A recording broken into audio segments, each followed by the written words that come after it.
Jésus. Que ton nom est infiniment grand. Que ton nom est infiniment grand. Ta majesté s'élève au-dessus des cieux. Que ton nom est infiniment grand. Oh Dieu, très haut. Oh Dieu, tout puissant, que ton nom est infiniment grand. Ta majesté s'élève au-dessus des cieux. Que ton nom est infiniment grand. Oh Dieu, très haut, oh Dieu, très haut, oh Dieu, puissant, Dieu puissant, que ton nom est infiniment grand. Ta majesté s'élève au-dessus des cieux, que ton nom est infiniment grand. Que le Seigneur nous bénisse. Soyez salués, vous tous qui êtes connectés maintenant et ceux qui seront connectés après. Que la faveur et la grâce de Dieu soient sur chacun de nous. Nous sommes en train de continuer dans la dynamique de notre thème. Vous savez que depuis plusieurs mercredis, nous sommes en train de voir les dons spirituels. Et aujourd'hui, nous parlons des dons de puissance. C'est la dernière partie de notre enseignement. Nous avions déjà vu les dons oraux, les dons d'inspiration, et après, nous avons parlé des dons de révélation. Aujourd'hui, nous parlons des dons de puissance. Alors, parmi les dons de puissance, nous distinguons le don de foi, n'est-ce pas, le don de guérison, et puis le don d'opérer des miracles. Nous commençons avec le don de foi. Alors, qu'est-ce que c'est que le don de foi? Alors, ce don ne doit pas être confondu avec la foi qui sauve. Quand nous lisons la Bible dans le livre d'Éphésiens chapitre 2, le verset 8, il est écrit, c'est par la grâce que vous êtes sauvés, par le moyen de la foi, et cela ne vient pas de vous, c'est le don de Dieu. Alors, ici, il s'agit de la foi qui sauve. Donc, le don de foi dont nous voulons parler est différent de la foi qui sauve, parce que tous les chrétiens ont cette foi, on a foi qui sauve, mais tous les chrétiens, n'est-ce pas, n'ont pas le don de foi. Qu'est-ce que le don de foi? C'est une confiance surnaturelle en le Dieu des miracles. C'est une confiance surnaturelle en le Dieu des miracles. C'est une foi spéciale donnée par le Saint-Esprit dans des situations difficiles et répondant à nos besoins. Et elle fonctionne par l'expression d'une parole d'autorité. Généralement, le don de foi peut fonctionner ainsi, par l'expression d'une parole d'autorité, une parole qui est déclarée, une parole d'autorité, une parole de commandement. C'est un don qui se manifeste dans la vie de ceux qui sont prêts à marquer la différence, ceux qui sont prêts à prendre des risques. C'est un don qui se manifeste dans la vie de ceux qui sont prêts à marquer la différence, ceux qui sont prêts à prendre des risques. C'est l'exemple des trois amis de Daniel, Shadrach, Meshach et Abednego. On peut voir cela dans Daniel chapitre 3, verset 16 au verset 18 et le verset 28. Daniel chapitre 3, verset 16 au verset 18 et le verset 28. On le voit aussi avec Jésus lorsqu'il devait ressusciter Lazare Dans le livre de Jean, le chapitre 11, verset 41, il dit, Père, je te rends grâce de ce que tu m'exauces toujours. Avant même de prier, il savait qu'il était déjà exaucé. C'est une manifestation extraordinaire de la foi. Christ savait déjà que le Père l'avait déjà exaucé. Et par la suite, on a vu que Lazare, à travers l'espace que le Seigneur a ordonné, Lazare est sorti du tombeau.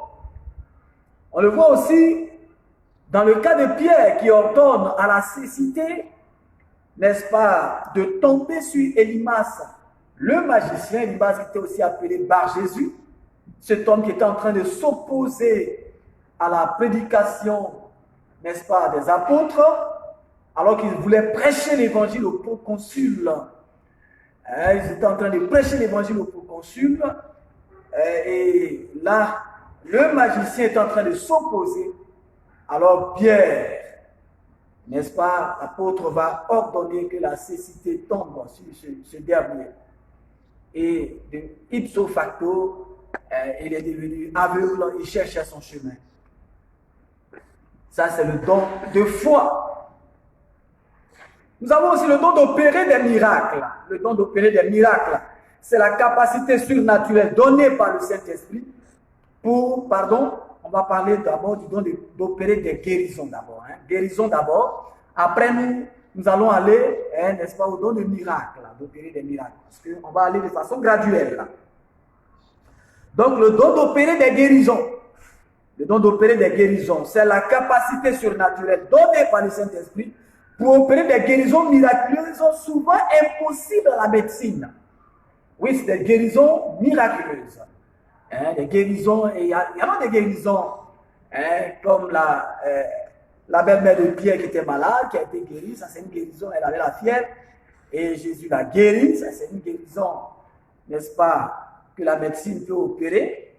C'est vrai qu'il y a, le don de guérison peut se manifester aussi dans le cas de certaines guérisons simples que la médecine peut guérir, mais aussi ce don se manifeste aussi souvent à travers des guérisons, des maladies impossibles à guérir par la médecine. Dieu a établi des processus cliniques qui conduisent habituellement à la guérison. Dieu utilise des médecins, peut utiliser des docteurs et autres, des infirmiers pour guérir des gens à travers le conseil des pharmaciens, des produits. On peut parvenir à la guérison. Mais on parle de guérison divine quand la disparition de la maladie ou de l'infirmité a lieu par la puissance surnaturelle de Dieu, sans aucune autre intervention. En ce moment-là, on parle de guérison divine. On parle de guérison divine quand la disparition de la maladie ou de l'infirmité a lieu par la puissance surnaturelle de Dieu, sans aucune autre intervention. Exemple de guérison opérée par Jésus et par les apôtres, on le voit. Christ a opéré plusieurs guérisons. Dans Luc chapitre 4, verset 40, on voit Jésus qui impose les mains et les malades sont guéris. Il impose les mains à plusieurs malades. Luc 4, verset 40, et les malades obtiennent la guérison. On le voit aussi dans Marc chapitre 4, verset 24 au verset 34. Marc 5, 24 à verset 34. On le voit dans le cas de la guérison de cette femme qui avait une perte de sang depuis 12 ans, que Jésus a guéri de façon miraculeuse. Il y a aussi la guérison de ce paralytique qui était assis à la porte du temple. Les apôtres lui ont dit, nous n'avons ni argent ni or à te donner, mais au nom de Jésus de Nazareth, lève-toi et marche. On peut le voir dans Actes chapitre 3, verset 1 au verset 8. Alors, et nous en arrivons maintenant au don d'opérer des miracles. Le don d'opérer des miracles. Alors, c'est la mise en œuvre de la puissance divine pour délivrer du danger. La mise en œuvre de la puissance divine pour délivrer du danger, pour pouvoir à nos besoins, pour juger les incrédules. Il permet de savoir que notre Dieu, que nous adorons, est réel et qu'il agit encore. Oui. quand Dieu opère des miracles, cela permet aux gens de savoir qu'effectivement Dieu est réel et qu'il agit encore. Le mot miracle désigne un événement qui dépasse notre compréhension ou qu'on ne peut pas expliquer sur le plan naturel. Le mot miracle désigne un événement qui dépasse notre compréhension et qu'on ne peut pas expliquer sur le plan naturel. Les miracles sont des œuvres surprenantes destinées à appuyer l'effet de la parole de Dieu. Je le dis encore, je l'avais dit la fois dernière, je le dis encore, quand Dieu se manifeste et qu'il opère des guérisons ou des miracles, c'est pour donner gloire à son nom. C'est pour que son nom soit glorifié et que les gens se rendent compte de la véracité de la parole de Dieu et que les gens puissent croire en Dieu. C'est dommage qu'aujourd'hui, certains manifestent certains dons pour attirer les regards sur leur personne. Et certains se font passer pour des hommes de Dieu puissants. Non, nul n'est puissant. Dieu seul est puissant et c'est Dieu qui agit dans la vie d'un authentique serviteur de Dieu. Parce qu'il y a aussi des miracles arrangés aujourd'hui. Il y en a qui sont payés. Il y a des personnes qu'on paye pour jouer aux malades ou pour jouer aux morts. Donc il y a aussi des miracles arrangés. Mais je parle de serviteurs de Dieu authentiques. Je parle de chrétiens authentiques. Ces dons-là peuvent se manifester dans la vie des serviteurs de Dieu comme dans la vie du chrétien. Parce que tu as donné ta vie au Seigneur. Si véritablement tu te consacres à Dieu, les dons spirituels se manifesteront. Les miracles sont des œuvres surprenantes destinées à appuyer l'effet de la parole de Dieu. Alors, il faut distinguer les dons des miracles et les dons des guérisons. Les guérisons peuvent être graduelles et souvent invisibles. On a eu plusieurs cas de personnes qui étaient malades. Lorsque vous priez de façon graduelle, la personne sent l'évolution jusqu'à ce qu'elle arrive à la guérison totale. Moi, les guérisons sont comme ça. C'est vrai qu'il y a des guérisons aussi instantanées, mais très souvent, on constate que des guérisons, ça peut être aussi de façon graduelle et souvent invisible.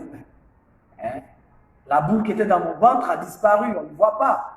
Ou bien voilà, j'avais un mal ici, on ne constate pas, on ne voit pas, c'est la personne elle seule qui dit qu'elle avait un mal. Les miracles sont normalement visibles et fréquemment instantanés.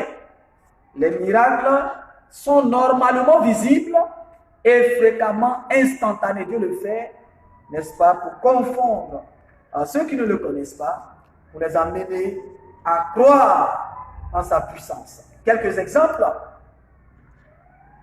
Nous avons dans Actes chapitre 9, verset 1 au verset 3, Acte 9, verset 1, verset 3 que Désiré va préparer.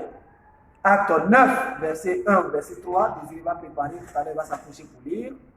Acte 9, verset 1, verset 3 et verset 6 au verset 7. Et puis, donc, nous avons plusieurs cas de miracles. Il y a eu aussi, n'est-ce pas, la résurrection d'Étichus, qui a été ressuscité dans Acte 20, verset 9 au verset 12. Acte 9, verset 1, verset 3, allons-y. Acte 9, verset 1, verset 3. Cependant, Saul, respirant encore la menace et le meurtre.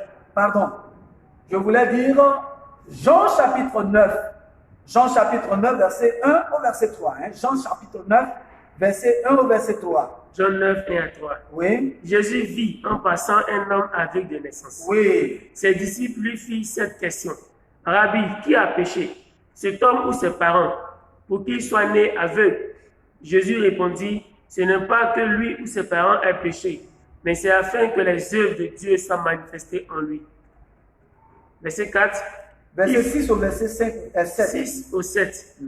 Après avoir dit cela, il cracha à terre et fit de la boue avec sa salive. Puis il appliqua cette boue sur les yeux de l'aveugle et lui dit, va et lave-toi au réservoir de Siloé. Donc, on voit là le cas d'un miracle palpitant un aveugle, quelqu'un qui était aveugle de naissance. Il était aveugle de naissance et par la puissance de Dieu, il a retrouvé la vue. Et il y a aussi le cas, n'est-ce pas, de la résurrection de Tabitha dans Acte 9, verset 40. Ok, on ne va pas le lire. La résurrection de Tabitha dans Acte 9, verset 40. Tabitha, n'est-ce pas, qui a été ressuscitée, elle était morte, et après la prière, n'est-ce pas, de l'apôtre, elle a été complètement guérie. Il y a aussi le cas de la résurrection de Tychus. Et Tychus, il était assis à Califourchon, dans la chambre haute, n'est-ce pas, en haut de la maison, pendant que l'apôtre était en train de prêcher, l'apôtre Pierre prêchait, et Tychus, assis à Califourchon, à hauteur, était en train de dormir. Et finalement, il est tombé et il est mort. Dans Acte 20, verset 9 au verset 12. L'apôtre a continué sa prédication et après, il a prié pour Tychus que Dieu a ressuscité de façon miraculeuse. Quand nous lisons aussi la Bible dans Acte 5, verset 12 au verset 16, la Bible dit beaucoup de miracles. Acte 5, verset 12 au verset 16, la Bible dit beaucoup de miracles et de prodiges s'opéraient par la main des apôtres. Mais bien aimés frères et sœurs, nous avons donc besoin, n'est-ce pas, que les dons spirituels se manifestent dans nos vies. Nous avons besoin que ces dons se manifestent pour que les gens voient la gloire de Dieu. Plusieurs sont incrédules. Et quand ils voient la manifestation de la puissance de Dieu dans leur vie, ils finissent par se donner au Seigneur, par croire que Jésus est réel, Jésus est puissant. En conclusion, n'est-ce pas, nous venons de voir donc, depuis quelques mercredis, les dons spirituels, on a vu les dons oraux et on a vu les dons de révélation, nous venons de voir les dons de puissance. En conclusion, nous avons vu que Dieu nous a offert des dons spirituels pour l'édification de l'Église, mais aussi pour que les pécheurs soient sauvés, pour que les âmes soient sauvées. Celui qui manifeste les dons spirituels doit se séparer du péché et vivre une vie d'obéissance à la parole de Dieu. C'est important. Il faut se séparer du péché, vivre une vie, n'est-ce pas, d'obéissance à la parole de Dieu. Il doit avoir une vie de prière, une vie de méditation de la parole. Il doit se baser sur la sainte doctrine. Il doit s'humilier. Et chaque fois que Dieu manifeste les dons dans ta vie, alors humilie-toi, donne toute la gloire au Seigneur. Que le Seigneur nous bénisse. Mais bien aimés frères et sœurs, les dons sont importants. Nous sommes dans un temps où Dieu veut se glorifier au niveau de l'Église.